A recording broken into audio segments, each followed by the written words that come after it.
భక్తులు దేవునితో నడిచిన విధానం, దేవుడు వాళ్ళతో వ్యవహరించిన తీరు చాలా ఆశ్చర్యం గొలిపేదిగా ఉంటుంది. మీరు నేను కలిసి ఎంత ఫ్రీగా అందుబాటులో ఉండేలా మాట్లాడుకుంటున్నామో ముఖాముఖిగా, ఆయన వాళ్ళు అంత ఫ్రీగా అంత ముఖాముఖిగా మాట్లాడుకున్నారు. ఇప్పుడేమో అది ఊహకే అందనంత ఆశ్చర్యాన్ని గొలుపుతుంది. చెప్పుకోవటానికి మనకేం ఆశ్చర్యకరమైన కథలుగా మారినాయి, కానీ ప్రాక్టికల్ లైఫ్లో అలాంటి అనుభవాలు మనకి బహు తక్కువగా ఉన్నాయి. ఎందుకు ఇలాంటి పరిస్థితి? దేవుడు మారాడా? మారదా? దేవుని శక్తి ఏమైనా తరిగిందా? తరగల. మరి మారింది ఏంటి అంటే మానవ జాతి, భక్తుల జాతి. మారింది ఏమిటి అంటే భక్తి సాధన. వాళ్ళు ఎందుకు అంత అద్భుతంగా దేవుని దగ్గర నుండి ప్రతి పాయింట్ని తీసుకోగలిగారో తెలుసా? దేవుడు మాట్లాడతాడండి. చెప్పాలంటే ఆయన అసలు ఆశ అంతా కూడా మనతో ఎప్పటికప్పుడు మాట్లాడాలనే, మనతో ఎప్పటికప్పుడు స్నేహం చేయాలనే, అసలు మనల్ని నిర్మించుకుందే సహవాసం కోసం. ఆయన ఆశ ఆకాంక్ష అంతా మన మీదే. అయితే మనకున్న పరిస్థితులను బట్టి, అవసరతలను బట్టి, ఇబ్బందులను బట్టి మనం ఆయనతో అంతగా టచ్లోకి రాలేకపోతున్నాం, అందుబాటులోకి రాలేకపోతున్నాం. కానీ ఆయనకైతే మిక్కిలి అభిలాష మనతో సహవాసం చేయాలని, మనతో మాట్లాడాలని, మనకు అన్ని విషయాల్లో అందుబాటులో ఉండాలని దేవుడు చాలా ఇష్టపడతాడు, కోరుకుంటాడు. దేవుడేం మార్పు లేనివాడు. మన పరిస్థితికి వచ్చేటప్పటికి దేవుడు మాట్లాడతాడా? ఈ మధ్య కొన్ని ప్రసంగాలు విన్నాను. ఆ మధ్యకాలంలో అసలు దేవుడు మాట్లాడటం అప్పుడే ఆగిపోయింది. ఇప్పుడు దేవుడు మాట్లాడటం ఏం లేదు, అంతా బైబిల్లోనే ఉంది, చూసుకోవటమే. దేవుడు మాట్లాడు అని ప్రసంగాలు చేసేసారు కొంతమంది. నేను ఒప్పుకోను ఆ మాటకి. ఎక్కడ చెప్పాడండి? నేను మాట్లాడను, ఇక మీరు బైబిల్ చదువుకొని బైబిల్ని బట్టి అడుగులు వేయటమే తప్ప ఇక నేను మాట్లాడను అని దేవుడు ఎక్కడన్నా రాయించాడా? ఎక్కడన్నా చెప్పాడా? ఒక్క వచనం ఉందా? నో, ఒక్క వచనం కూడా లేదు. ఆనాడు అందుబాటులో ఉన్న దేవుడు ఈనాడు కూడా అందుబాటులో ఉన్నాడు. రాకడ వరకు మనకి అందుబాటులోనే ఉంటాడు. రాకడ తర్వాత ఇంకా మనం అచ్చంగా ఆయనతోనే ఉంటాం. అబ్బాయి క్రికెట్ పోటీలో ఉన్నాడండి. పోటీ ఫైనల్కి వచ్చింది. అబ్బాయి గ్రౌండ్లో ఉన్నాడు. తల్లిదండ్రులు ఎక్కడ ఉంటారండి? ఇంట్లో కూర్చొని కాఫీ పెట్టుకొని కాఫీ తాగుతా తరరే అనుకుంటూ ఉంటారా? ఎక్కడ ఉంటారు? గ్రౌండ్లో ఉంటారు. ఒకవేళ గ్రౌండ్లోకి వెళ్ళే అవకాశం లేకపోతే, ఆ ప్రోగ్రాం ఒకవేళ టీవీ ఛానల్లో వస్తే ఊరు మొత్తం పట్టించుకుపోయిన వీళ్ళిద్దరు మాత్రం ఆ ఛానల్కి వెళ్ళి చూస్తుంటారు. వాళ్ళ దృష్టి అంతా ఆ బిడ్డ గెలుపోవటం మీద మాత్రమే ఉంటుంది. వాడు ఆ ఓటమో గెలుపు అయిపోయి ఇంటికి వచ్చాడు అనుకో, వాడికి వెళ్ళే చూస్తూ ఉంటారా? ఎటుపోతే అటు చూస్తారా? ఉత్కంఠగా చూస్తారా? చూడరా. బాగా అర్థం చేసుకోవడానికి ట్రై చేయండి. వాడు ఆట ముగించి ఇంట్లోకి వచ్చిన తర్వాత వాడిని పట్టించుకోరు, లేదా ఆటకి వెళ్ళక మునుపు కూడా పట్టించుకోరు. వాడు ఎక్కడైతే రంగస్థలం మీద లేకపోతే ఆ గ్రౌండ్లో ఉన్నాడో అక్కడ వాడు గెలుపా ఓటమా తేలిందాకా తల్లిదండ్రికి ఏ పనులు పట్టవు. ఎవరన్నా వచ్చి పక్క వాళ్ళు పలకరించారనుకో, కొద్దిగా ఆగుదినే, అబ్బాయి ఆట ఆడుతున్నాడు, అయిపోయిన దాకా మాట్లాడు. అవునా సరే. వాళ్ళు కూడా సైలెంట్ అవుతారు. ఏ ఆట ఏంది, ఇదిగో నాతో మాట్లాడు అంటారా? అంటే ఫస్ట్ వదిన ప్రశాంతంగా ఉండని చెప్పింది కదా. ఏమందనుకో, ఏం ఆట ఏంది నాతో చూడు అందా అనుకో, వరక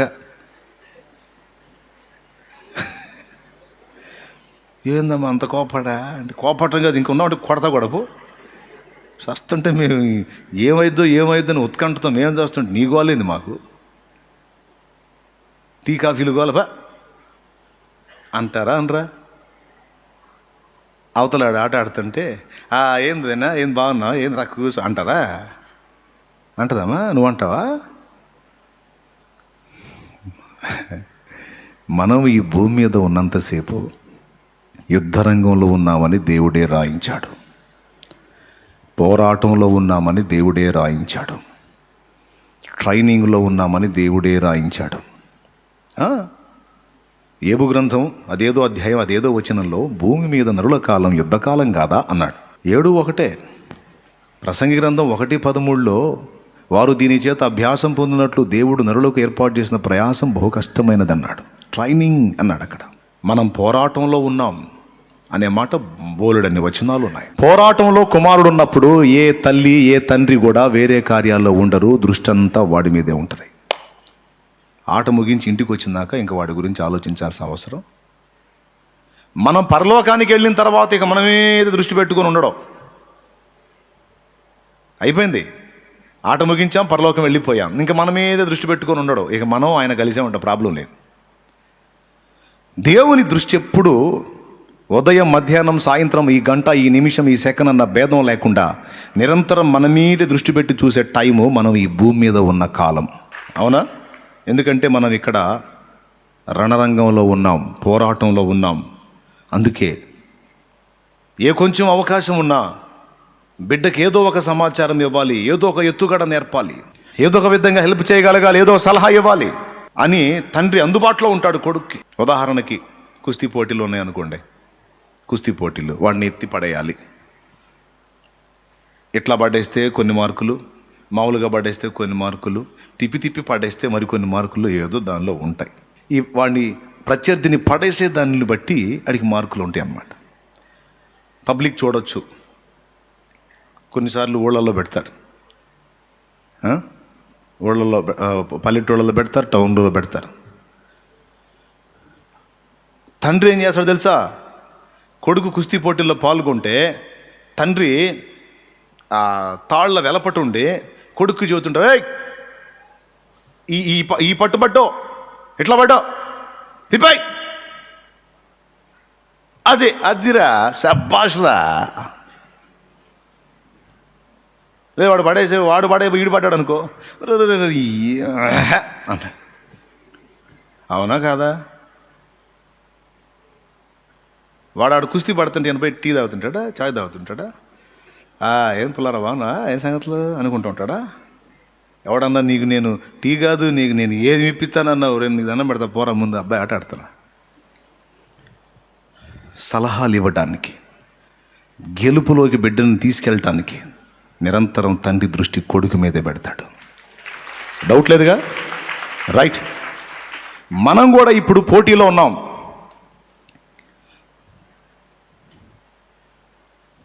రన్నింగ్ పోటీలు ఉంటాయి.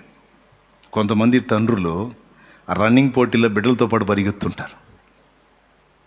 ఆడికి ఎక్కడన్నా నీళ్ళు అవుతాయేమో అందిద్దాం, ఆడు ఎక్కడైనా దిగజారిపోతాడేమో ఎంకరేజ్ చేద్దామని. నాకు తెలిసిన ఒక తండ్రి ఉన్నాడు, కొడుకుని పోలీస్ ట్రైనింగ్ పంపించడానికి పొద్దున్నే వాడితో పాటు ఈయన కూడా పరిగెత్తుతున్నాడు. వాడు 4 లేచి పరిగెత్తుంటే ఈయన పెద్ద వయసు కూడా అయ్యి ఉండి ఈయన కూడా పరిగెత్తుతున్నాడు వాడితో పాటు, రోజుకుంటా. ఎందుకు? వాడు గెలవాలని ఒక తండ్రి ప్రయాస అది. చూడండి, మట్టి పురుగులో మనకే మన బిడ్డల మీద ఇంత మమకారం ఉంటే పరలోక తండ్రికి ఇంకెంత మమకారం ఉంటుందండి మన మీద. ఫస్ట్ పాయింట్ గుర్తించాలి, మనం పోటీలో ఉన్నాం, రణభూమిలో ఉన్నాం, పోరాటంలో ఉన్నాం, గ్రౌండ్లో ఉన్నాం. మన గెలుపు నిరంతరం కాంక్షిస్తూ, గెలుపు తర్వాత మనకు సిద్ధపరిచిన బహుమానాలన్నీ మనం స్వతంత్రించుకోవాలని మిగుల ఆశతో చూస్తున్నాడు అక్కడ. హల్లెలూయా. అందుకే పోరాడి జయించి పౌలు మహనీయుడు తిమోతికి రాసిన 2వ పత్రిక 4వ అధ్యాయం 7వ వచనంలో చెప్పాడు, మంచి పోరాటము పోరాడి తిని నా పరుగు కడముట్టించి తిని నా విశ్వాసం కాపాడుకుంటూ నీకు మీదట నా కొరకు నీతి కిరీటం ఉంచబడి ఉన్నది. దేవుడు ఆశించిన పోరాటం సలిపా తిమోతి. మేసం తిప్పాడో లేదో, దేవునికి స్తోత్రం. ఏమండి శాలేమన్నది మీసాలు నేను కాదు, పౌలు తిప్పాడు, నేనేం తిప్పుతాలే. ఎందుకంటే ఆయన పోరాడి గెలిచాడు కాబట్టి తిప్పాడు అనమాట. మంచి పోరాటం పోరాడా, నా పరుగు కడముట్టించా, నా విశ్వాసాన్ని కాపాడుకున్నా. నా విశ్వాసాన్ని దెబ్బతీయటానికి శత్రువు నా మీద ఎన్ని రకాల దాడులు చేశాడో. ఫెయిల్ అయిపోయాడు. ఎన్ని రకాల కలతలు రావాలంటే అన్ని రకాల కలతలు నాకు రప్పించాడు. ఎన్ని రకాలుగా నన్ను శ్రమ పెట్టాలో అన్ని రకాలుగా శ్రమ పెట్టాడు. ఎన్ని రకాలుగా కృంగదీయాలో అన్ని రకాలుగా కృంగదీశాడు. ఎన్ని రకాలుగా వేధించాలో అన్ని రకాలుగా వేధించాడు. ఎన్ని రకాలుగా విసిగించాలో అన్ని రకాలుగా విసిగించాడు. వాడు ఎంత టార్చర్ చేసినా నా విశ్వాసాన్ని పోగొట్టుకోలే. నాకు ఆహారం అందకుండా చేశాడు. నిష్కారణంగా కొంతమంది మూర్ఖుల్ని ప్రేరేపించి నా మీద రాళ్ళు కొట్టించాడు, కొరడాలతో కొట్టించాడు, బెత్తాలతో కొట్టించాడు. నేను మార్గంలో పోతుంటే కొంతమంది దొంగల్ని నా మీద గుసిగొల్పి ఏమీ చేయకపోయినా నిర్దాక్షిణ్యంగా నన్ను పట్టుకొని కొట్టేటట్టు చేశాడు వాడు. ఇన్ని రకాల దాడులు శత్రువు చేస్తుంటే దేవుడు మౌనమయ్యాడు నా రియాక్షన్ కోసం. నేను తగ్గుతానా? ఒక్కసారంటే ఒక్కసారి కూడా నేను ఆయన మీద సనగలేదు, గొనగలేదు. ఈరోజు వరకు నా విశ్వాసాన్ని కాపాడుకున్నా. నేడో రేపు వెళ్ళిపోతాను. నా కోసం నీతి కిరీటం ఉంది.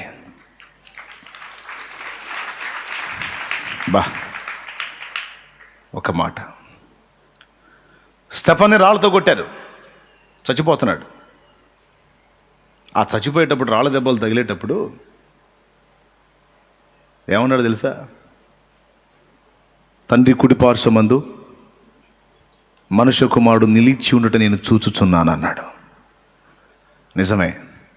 స్టెఫన్ ఇంకా కొన్ని నిమిషాలలో చనిపోబోతున్నాడు, నిద్రించబోతున్నాడు. ఆ స్టెఫను తన బిడ్డ, ఆ స్టెఫన్ వస్తున్నాడని ఆయన్ని స్వాగతించడానికి తండ్రి కుడిపార్శ్వమందు కూర్చున్న యేసు లేచి నిలబడ్డాడు. రా నా కుమారుడా రా, ఇదిగో నీకోసమే లేచేదా. ఎందుకు గెలిచావు?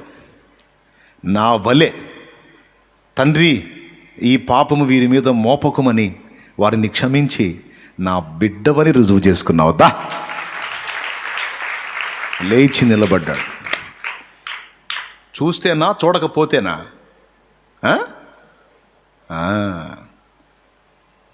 కఠినమైన శ్రమలు ఎన్నెన్నో చుట్టుముట్టినా నా విశ్వాసాన్ని పోగొట్టుకోలేదు. ప్రభునామాన్ని దూషించలేదు, విమర్శించలేదు, నిందించలేదు, సనగలేదు, గొనగలేదు, నాకెందుకిలా అనలేదు. అగ్ని పరీక్షలను సైతం ఆనందంగా సహించాను. నాకుగాక ఇంకెవరికి ఇస్తాడు బహుమానం? బహుమానం నాదే. భక్తుడు పాడాడు,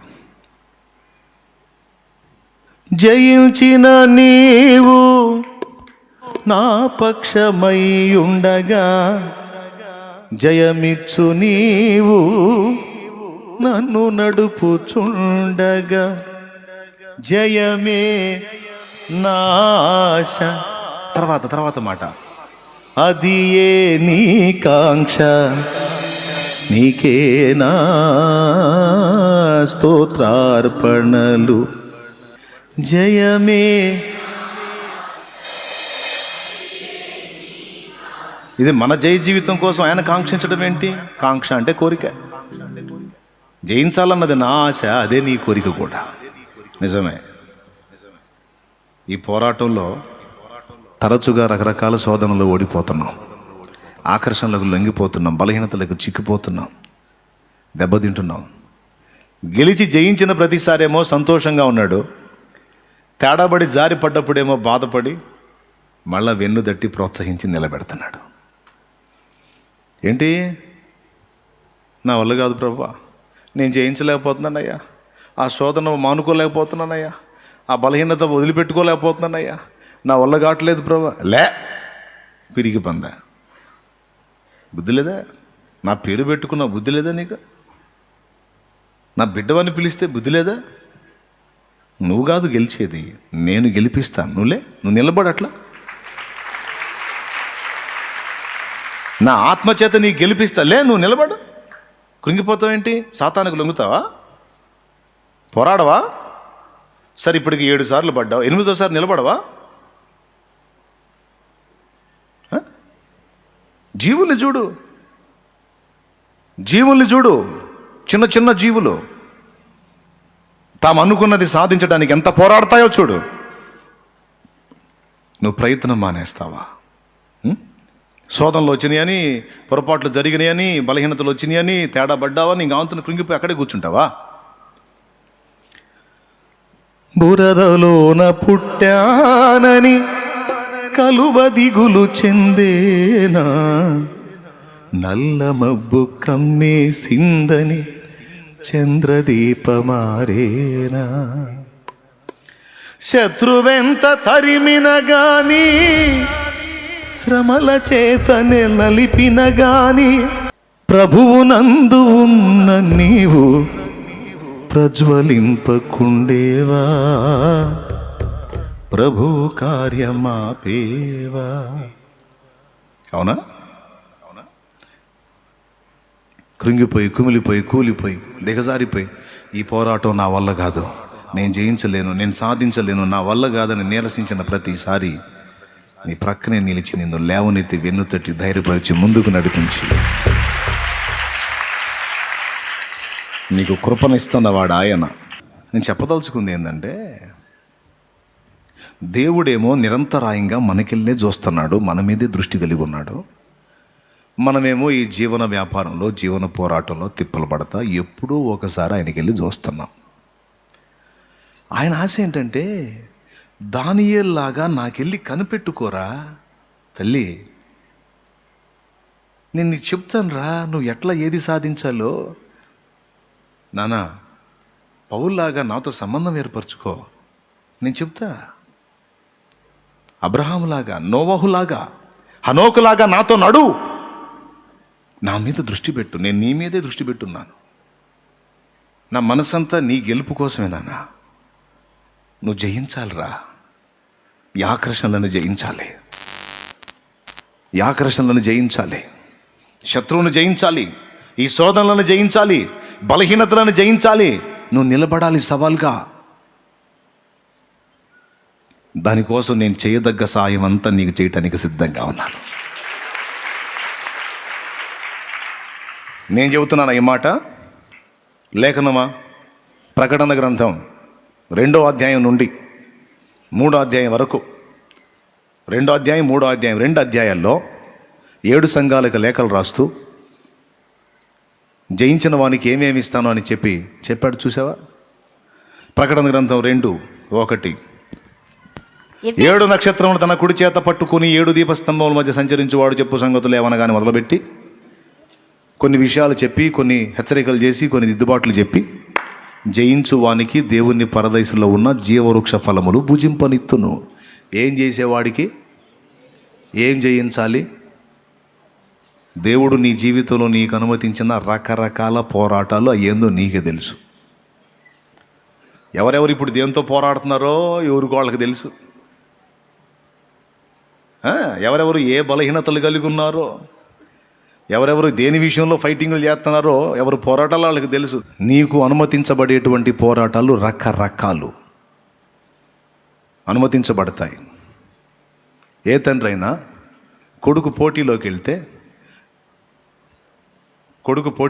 కుస్తీ పోటీలోకి వెళ్తే ఏ తండ్రి అయినా, ఏంటి మా అబ్బాయిని ఏంటి అలా పడేస్తున్నావు, ఏంటి నువ్వు, అసలు ఏంటి నువ్వు అని పోతాడా? అప్పచెప్పిందే తండ్రి.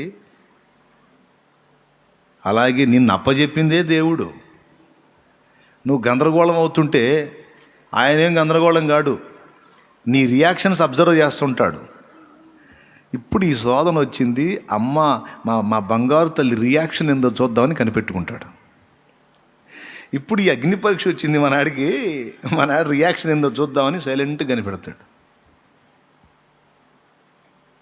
నియమంలో నిలబడతాడా, నియమం తప్పుతాడా? ఎన్ని రకాలు నీ జీవితంలో నీకు అనుమతించబడ్డాయి, అవన్నీ నీకు రానిస్తాడు. ఎందుకో తెలుసా?